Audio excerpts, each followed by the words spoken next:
El 10 de diciembre del 2023, hace exactamente 2 años, el día de hoy, Javier Gerardo Milei asumía como presidente de la Nación Argentina.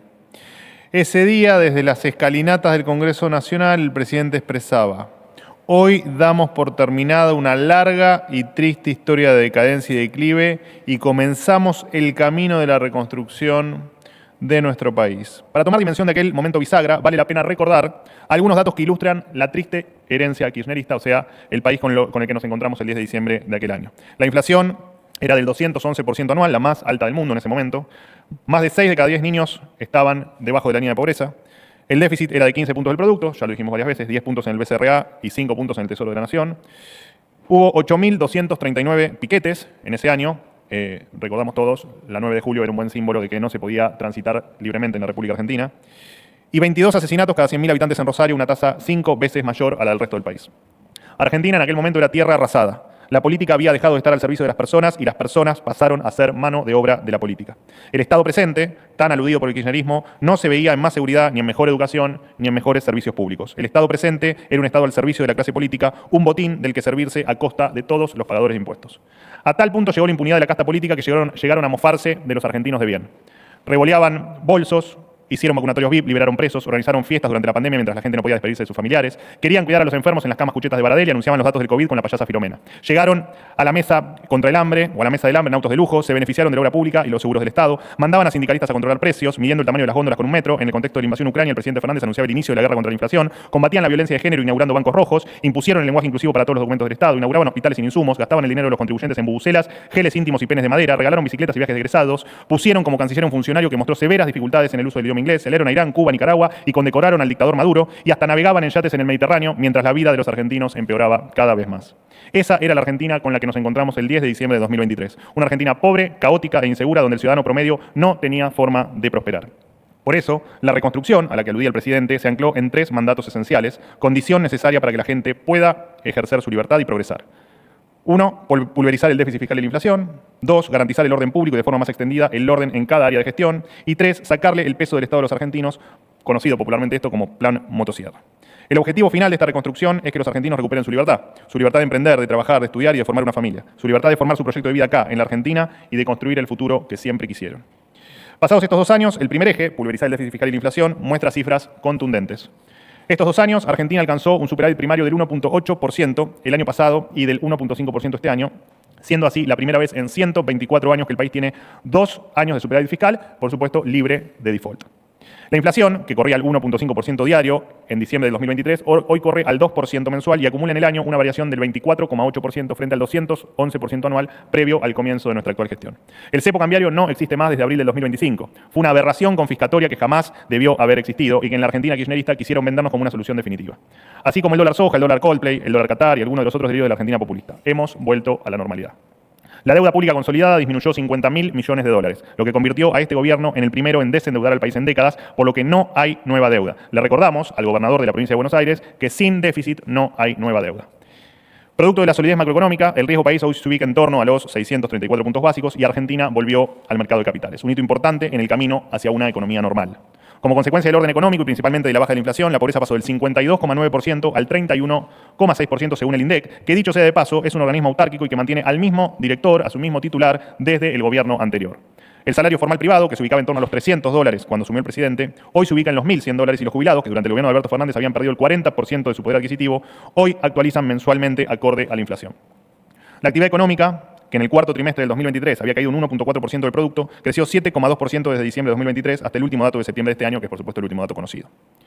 El excelso trabajo del ministro de Economía Luis Caputo y de su equipo económico, de su gran equipo económico, logró que Argentina vuelva a ser una tierra de estabilidad, crecimiento de la actividad de inversiones sin chamanismo económico. En el marco del régimen de grandes inversiones se anunciaron proyectos por 53.087 millones de dólares, de los cuales ya se aprobaron inversiones por 24.814 millones de dólares. Este año, Argentina alcanzó el récord de producción de hidrocarburos con el superávit energético más alto desde 1998 y el nivel de exportaciones mineras más alto en 14 años, 4.870 millones de dólares en los primeros 10 meses del año. En el marco de la ley base se aprobó la privatización de AISA, Aerolíneas Argentinas, Núcleo Eléctrica, Belgrano Cargas y Logística, Enargas y Transener Citelec. Estamos perfeccionando la gestión de las empresas públicas para sanearlas y venderlas al sector privado al mejor precio posible. Además, se avanzó con la concesión de rutas y obras de infraestructura clave como puertos y la hidrovía Paraguay-Paraná. El 10 de diciembre de 2023, algunos auguraban un dólar a 3.000 pesos, y más también, ¿no? saqueos y la caída de este gobierno a los 3 meses de gestión. Los más optimistas creían llegar a un equilibrio fiscal en la segunda parte del año 2024. En estos 2 años de gobierno pasamos de querer sacarnos de encima los pesos antes de que los devore la inflación a la tranquilidad de saber que mañana todo va a estar más o menos igual que hoy. Fruto de esta nueva normalidad, hoy volvieron los préstamos hipotecarios a la Argentina con un aumento del 386% con respecto al 2023 y los patentamientos de autos y de motos aumentaron un 30 y un 24% respectivamente en comparación también con el año 2023. El segundo eje, garantizar el orden público, mostró grandes avances gracias al enorme trabajo de los ministerios de Seguridad Nacional, de Justicia, de Capital Humano y de Defensa. Los piquetes, como dije al principio, pasaron de 8.239 al año cuando iniciamos nosotros la gestión en el 2023 a 0. Esto no solo tiene que ver con el rigor del cumplimiento de la ley de las fuerzas de seguridad, hasta hace poco conducidas por la doctora Bullrich, también tiene que ver con la decisión del Ministerio de Capital Humano, liderado por Sandra Petovelo, de cortar con la intermediación de los planes sociales. Así se le sacó la herramienta de extorsión de la que tantos años gozaron los gerentes de la pobreza, porque no solo destruyeron el país, sino que además le sacaban un plato de comida a los que lo necesitaban para poder subsistir.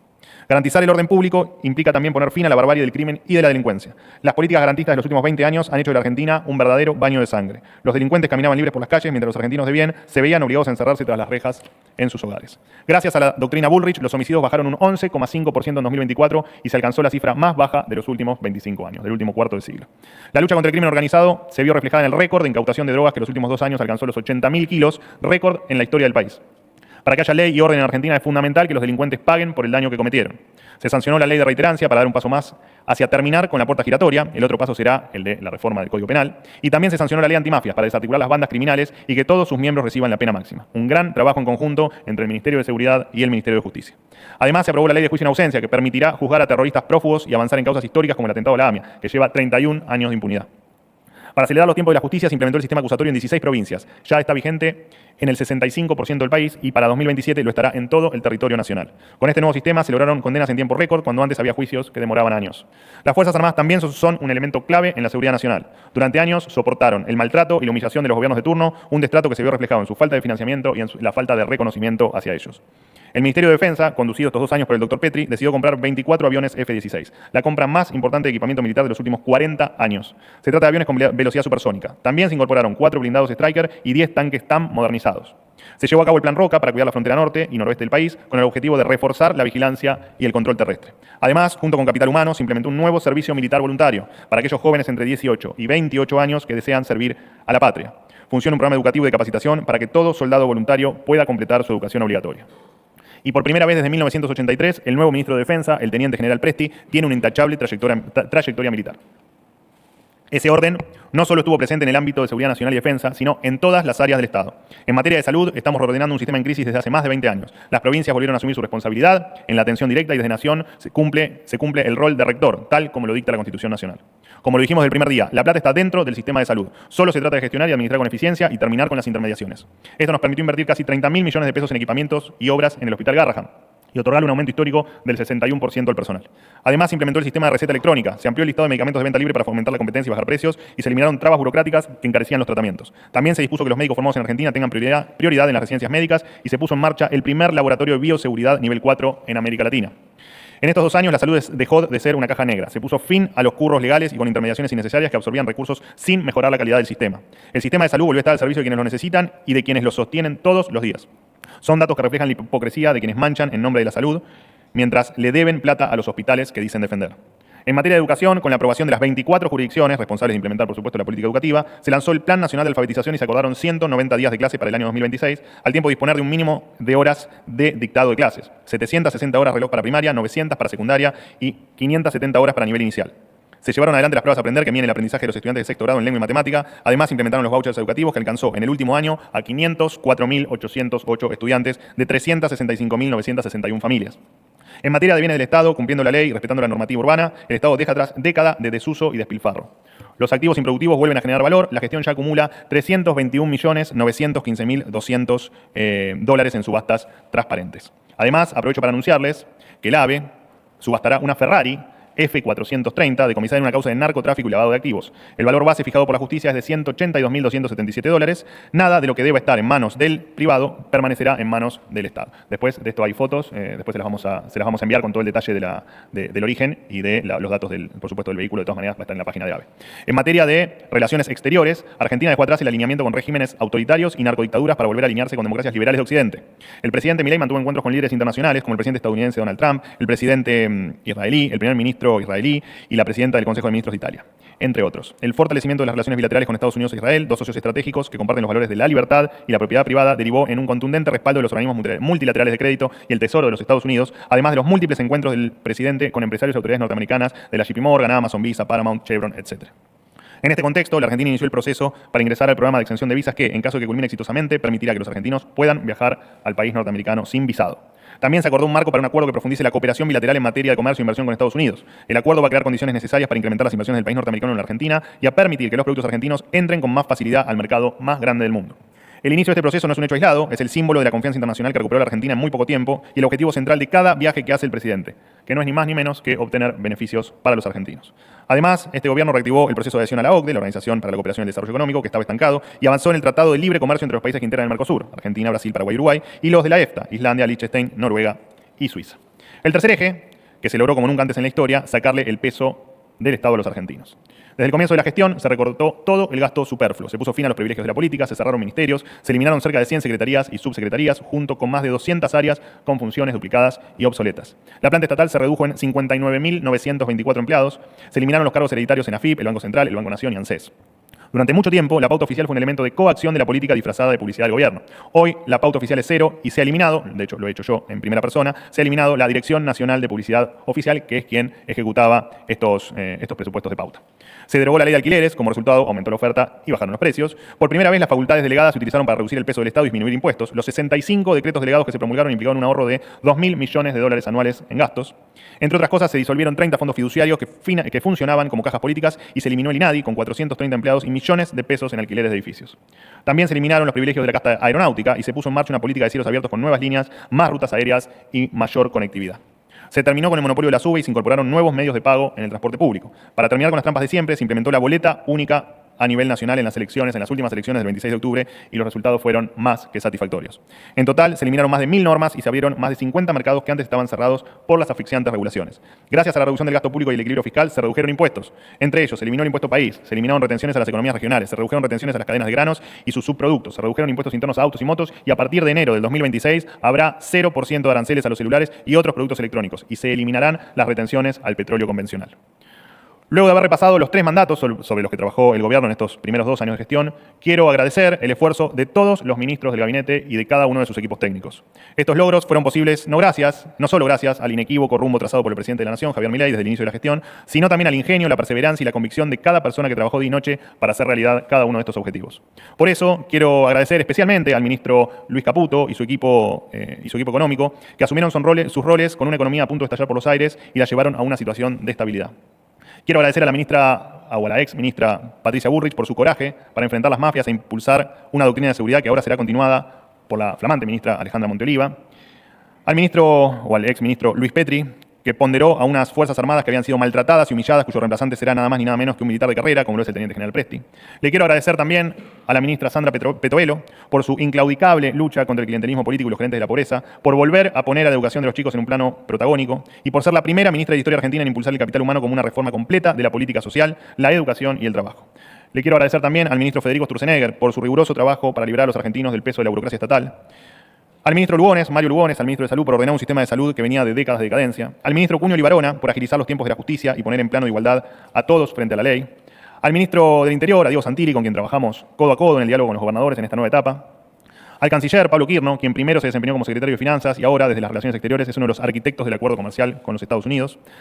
A la secretaria legal y técnica de la Presidencia, María Ibarzábal, por ser el cerebro, por ser la parte técnica y tan necesaria detrás de cada decreto que hace posible la marcha del gobierno.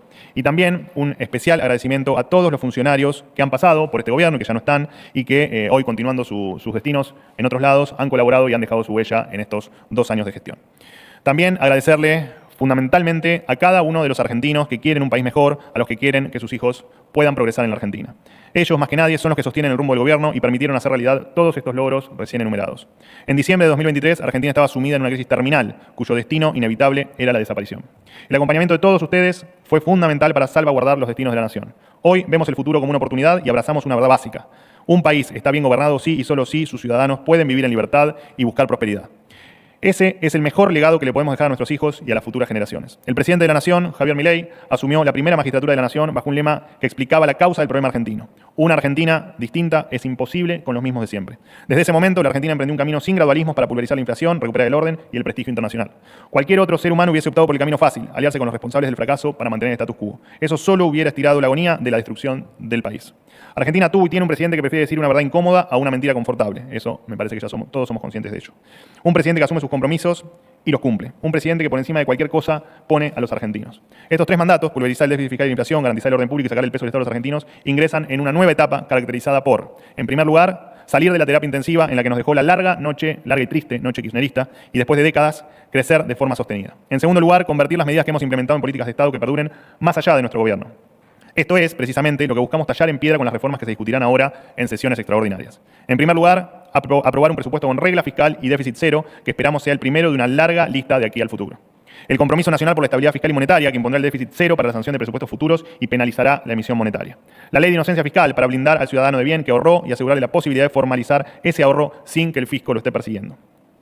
El proyecto de modernización laboral para brindar una solución al 50% de los trabajadores que hoy están en la informalidad y dinamizar la actividad económica. Y la reforma del Código Penal para llevar la doctrina Bullrich a la letra de la ley y que se consolide de forma definitiva el lema que hicimos nuestro: el que las hace, las paga. Bueno, y por supuesto, dentro de extraordinarias también la modificación de la ley de glaciares, ¿no? Desde el 31 de octubre, junto al ministro del Interior, Diego Santilli, nos reunimos con los gobernadores, o vicegobernadores en su defecto, de 20 provincias del país para volver realidad esta agenda de reformas. En estas últimas elecciones, los argentinos eligieron afianzar el camino reformista que emprendimos para dar vuelta de una vez y para siempre la historia argentina. La gran mayoría de la política ha escuchado este mandato. Por primera vez en un siglo, somos muchos más los que queremos dar vuelta a la página del país que quienes quieren aferrarse al pasado. Tenemos una oportunidad histórica y le extiendo mi compromiso a cada uno de los argentinos. Esta oportunidad histórica no la vamos a desaprovechar. Bueno, muchísimas gracias. En lo personal fue un placer acompañar al presidente estos 2 años en los diferentes roles que fui teniendo, ahora en este último como jefe de gabinete. Y también un punto aparte, bueno, para el periodismo, para todos ustedes que nos han acompañado informando durante estos 2 años, con algunas idas y vueltas, pero en una excelente relación y con mucho respeto. Así que mi agradecimiento también para con todos los que compartimos la diaria aquí en Casa Rosada.